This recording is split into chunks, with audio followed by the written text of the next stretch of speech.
اهلا وسهلا بيكم في فيديو جديد في قناه فن الوصفه والطبخ الامومه. النهارده ان شاء الله هنعمل مع بعض البقلاوه التركيه بالجلاش محشيه كنافه ومكسرات. شكلها حلو جدا يفتح النفس قوي، وعايزه اقول لك طعمها في منتهى الجمال. ان شاء الله لما تشوفي الفيديو هتقومي تعمليها حالا. بس في الاول ما تنسيش تعملي لايك وشير للفيديو وسبسكرايب او اشتراك للقناه وتفعلي علامه الجرس علشان يجيلك كل فيديو جديد اول باول. يلا بينا نعرف المقادير على طول. انا عندي هنا حوالي ربع كيلو من الكنافه، كنت حطاها في الفريزر وطلعتها وعملتها بايدي، فركتها بايدي لحد ما بقت ناعمه معايا بالشكل ده. وعندي حوالي كوبايه الا ربع من الزبده وهنسيحها.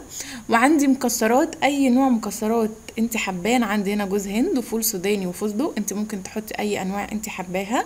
وعندي حوالي معلقتين كبار من الزبده علشان نحمر فيها الكنافه، والسيرب او العسل او الشربات. وعندي جلاش، احنا مش هنحتاج اللفه كلها، هنحتاج حوالي نصها او يمكن اقل. في حله على النار هحط فيها معلقتين الزبده اللي قلتلك هنحمر بيهم الكنافه، يا دوبك بس تسيح معايا بالشكل ده. وبعد كده هنزل عليها بالكنافه الناعمه معايا. لو انت جايبه الكنافه طازه ومش عارفه تقطعيها بالشكل ده، يا اما تحطيها في الفريزر وتطلعيها بعد ما تتجمد، تطلعيها وتفركيها بايدك لحد ما تنعم، او تحطيها على طول في الكبه وتشغلي عليها الكبه لحد ما تبتدي تنعم معاكي بالشكل ده. هتقلبي في الكنافه باستمرار لحد ما توصل معاكي للون الذهبي الفاتح بالشكل ده. واوعي تسيبيها وتروحي تعملي حاجه تانية لان الكنافه ما بتستحملش. هنحط فيها حوالي 3 معالق كبار من السيرب او الشربات اللي احنا عاملينه. وطريقه الشربات: كوبايتين سكر عليهم كوبايتين ميه وعصره ليمونه يغلوا مع بعض 10 دقايق، وحطيت عليهم فانيليا او ماء زهر. وبعد كده 5 دقايق كمان وطفيت عليهم النار.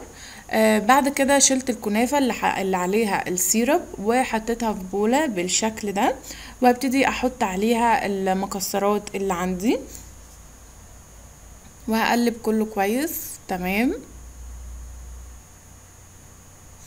بعد كده هبتدي اجيب لفة الجلاش اللي عندي، ولازم الجلاش طول متغطي علشان ما ينشفش معاكي. هتفتحي الجلاش بالشكل ده وهتجيبي اول ورقة وتدهني نصها بس من الزبدة، وممكن تستبدلي الزبدة بزيت بس الزيت هينشفها بزيادة، وممكن تستبدليها بسمنة هتكون طعمها احلى. هتطبقي نص ورقة الجلاشة بالشكل ده، وهتحطي عليها على الطرف من بره خليط الكنافة بالمكسرات وتبرميها او تلفيها رول وتركنيها على جنب. وورقة تاني من ورق الجلاش تدهنيها كلها زبدة، وهتجيبي الرول اللي انت عملتيه من البداية وتلفيه على ورقة الجلاش بالشكل ده تمام، وتخرجي اي هوا موجود فيه. انا عملت لك واحدة تانية علشان تكون الفكرة واضحة بالنسبة لك. هتجيبي ورقة جلاش تدهني نصها زبدة وبعد كده تطبقيها، وفي طرفها هتحطي من خليط المكسرات والكنافة، وبعد كده هتلفيها رول وتسيبيها وتجيبي ورقة تانية تدهنيها كلها من المادة الدهنية اللي عندك، وتجيبي الرول اللي انت حشيتيه كنافة ومكسرات وتلفيه على الورقة اللي انت دهنتيها بالمادة الدهنية،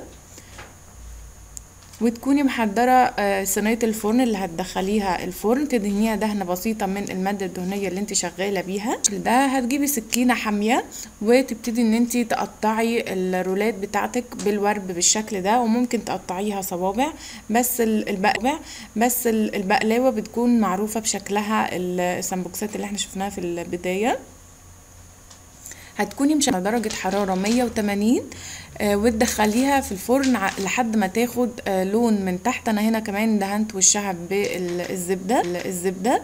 اول ما تاخد في الفرن لون من تحت ولقيتيها لسه ما اخدتش لون من فوق، بتشغلي عليها الشوايه، ولكن خدي بالك ما تسيبيهاش لان الجلاش ما بيستحملش خالص، وهتلاقيه اخد لون معاكي حلو على طول من فوق.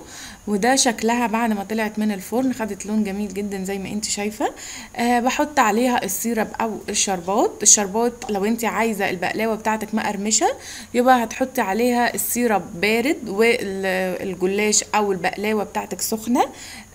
هتبقى معاكي مقرمشه وحلوه. لو انت عايزه البقلاوه طريه يبقى هتحطي السيرب سخن على البقلاوه وهي سخنه. وصفه سريعه وسهله وطعمها في منتهى الجمال، احلى بكتير من اللي بنشتريها من المحلات. جربيها ان شاء الله بالطريقه دي وهتعجبك جدا جدا. يا رب تكون الوصفه عجبتك، طبقيها وهتدعيلي. وفي النهايه ما تنسيش تعملي سبسكرايب او اشتراك للقناه وتفعلي علامه الجرس بالضغط عليها، ولايك وشير للفيديو علشان يوصل لاكبر عدد من الناس ويقدروا يستفيدوا بيه. باي باي.